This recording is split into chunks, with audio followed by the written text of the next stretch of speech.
What's happening with Victor Gyokeres as price tag becomes clear and new striker bid rejected? The latest on Victor Gyokeres' future as Arsenal inch closer and Manchester United's interest in the prolific Sporting CP and Sweden forward cools. The future of Victor Gyökeres is close to finally being resolved. Victor Gyökeres has been the talk of the summer transfer, with persistent rumors linking the striker with both Manchester United and Arsenal.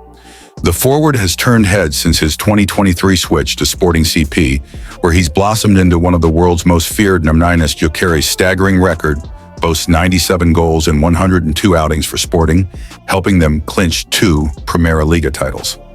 United had shown interest in the 27-year-old, who played under Red Devils boss Ruben Amorim at Sporting, although they appear to have moved on to other targets like Aston Villa's Ollie Watkins. The favorites to land the player are Arsenal, who are on the hunt for a striker after finding themselves without a recognized center forward for the latter half of last season. The Gunners have been tracking both Gyökeres and RB Leipzig's Benjamin Sesko. While neither club has yet tabled an offer tempting enough for Sporting to part ways with their star man, it's evident that Gyökeres is keen on a Premier League move following his 54-goal season. Here's a roundup of the latest Gyökeres news. Gyökeres is believed to favor a move to Arsenal. Arsenal make progress.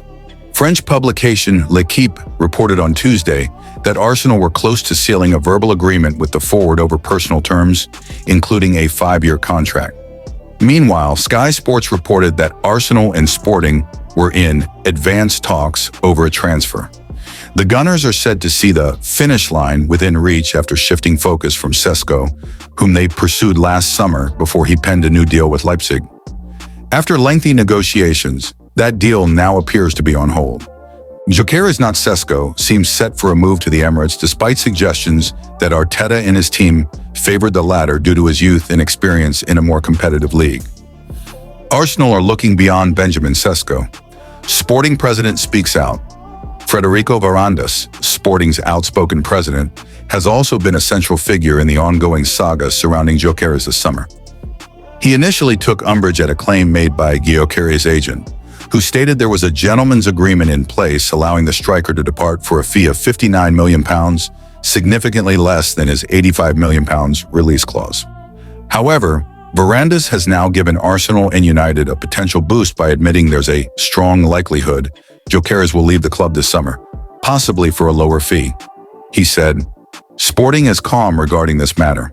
Secondly, Sporting does not need to sell Victor Gyökeres. Fortunately, we have moved past the phase of selling our main asset. Gyökeres won't be reuniting with Ruben Amorim as it stands.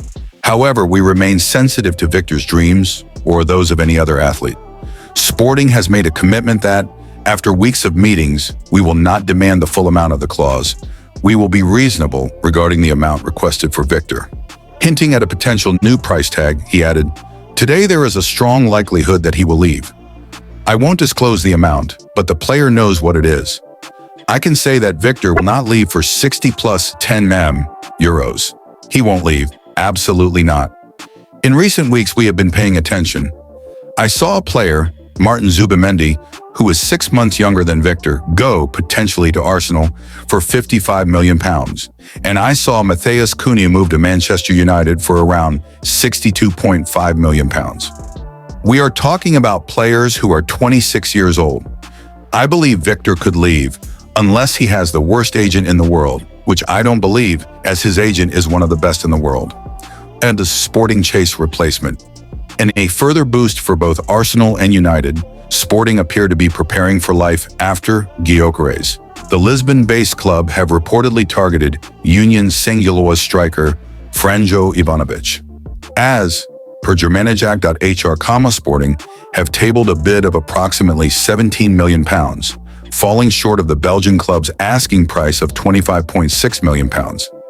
Besiktas and Frankfurt, along with clubs from Italy, are also believed to be keen on Ivanovic, who bagged 20 goals last season. If Sporting secure a prolific striker for less than £30 million, it could aid Arsenal and United in their negotiations for Gyökeres, who has previously expressed dissatisfaction with Sporting's hierarchy over his valuation. Manchester United star Alejandro Garnacho gets brutal Roy Keane warning after stupid actions. Alejandro Garnacho's Manchester United career seems all but over. Ex-Manchester United skipper Roy Keane would have given Alejandro Garnacho a stern lesson on the training ground for his recent display of petulance, according to one former star.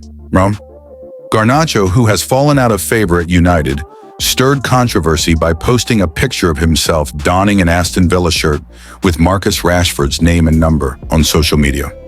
Rashford was loaned to Villa for the latter half of last season following a falling out with manager Ruben Amorim, and Garnacho's audacious move was perceived as a jibe at the United boss, having experienced a similar fallout with him.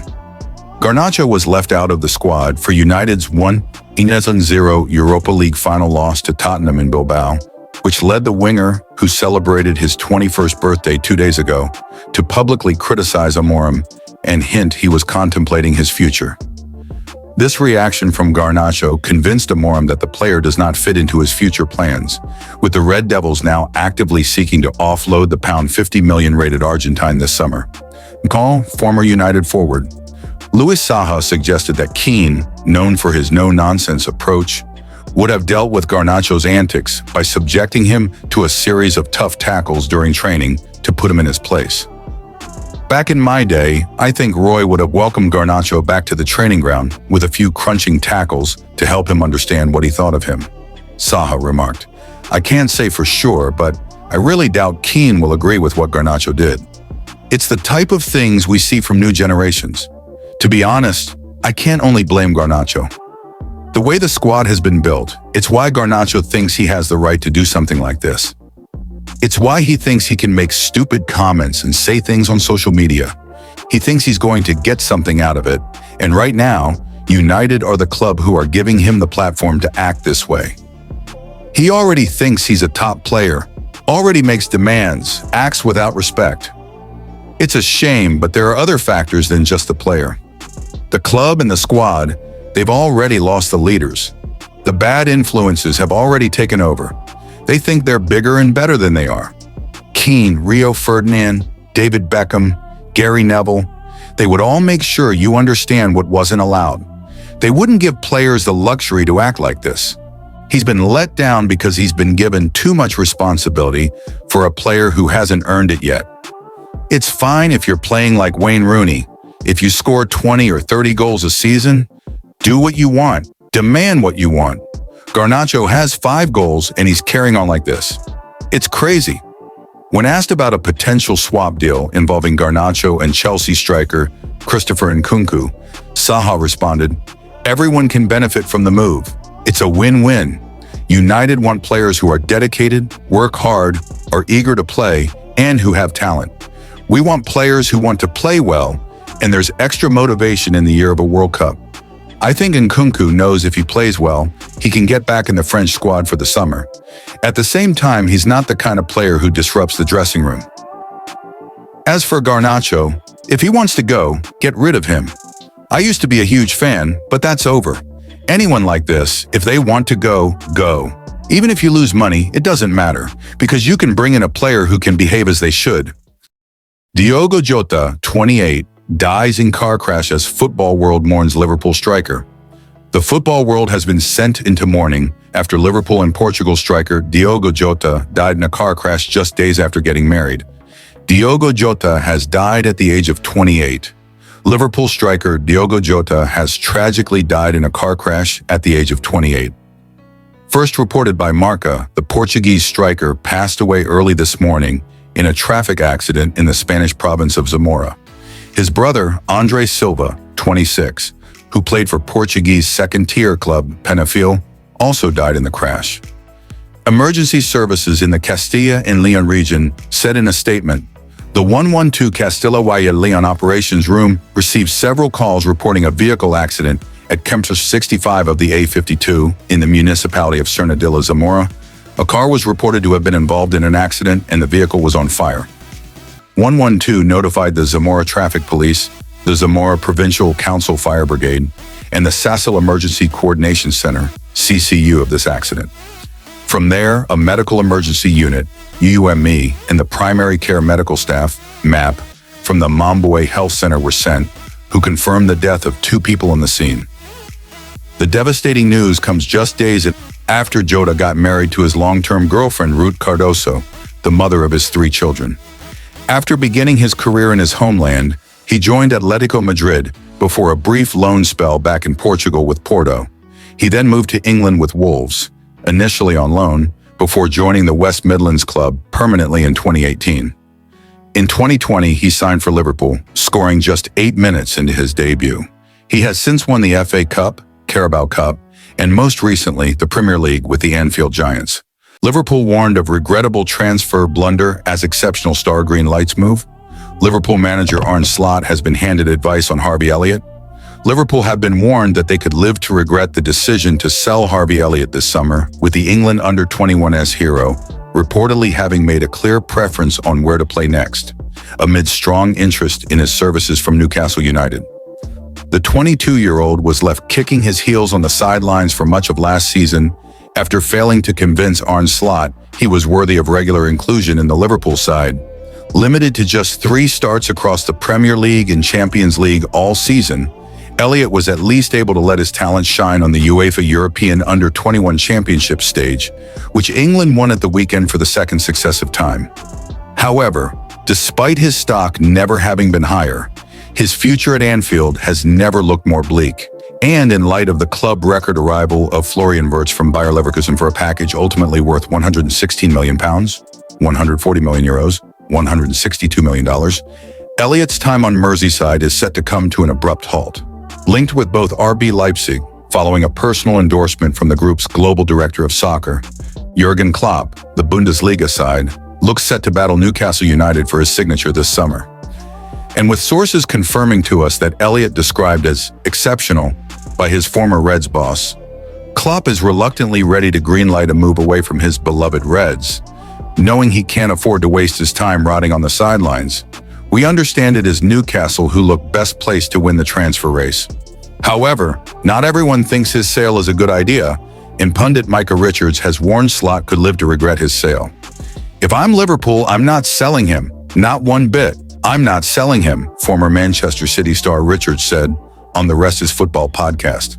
It's similar to the Cole Palmer situation when he was at Manchester City. Okay, you've got Phil Foden, you've got Kevin De Bruyne at the time, and other young players coming through. But I just think if he, Elliott, could get a good Premier League team on loan for the season, then he should stay at Liverpool. Liverpool to insert crafty buyback clause in any Harvey Elliott sale. It's understood Liverpool have told suitors that any deal for Elliott must contain a buyback clause able to be activated in 2 years in any deal worth £40 million, €46.6 million, $54.3 million. Alternatively, potential buyers can navigate their way past that by paying the Reds a larger £50 million, €57.7 million, $68 million fee to land the 22-year-old clause free. And while Elliott is not adverse to a move abroad, he does see himself operating at the very top level and potentially for a club who can offer him Champions League football.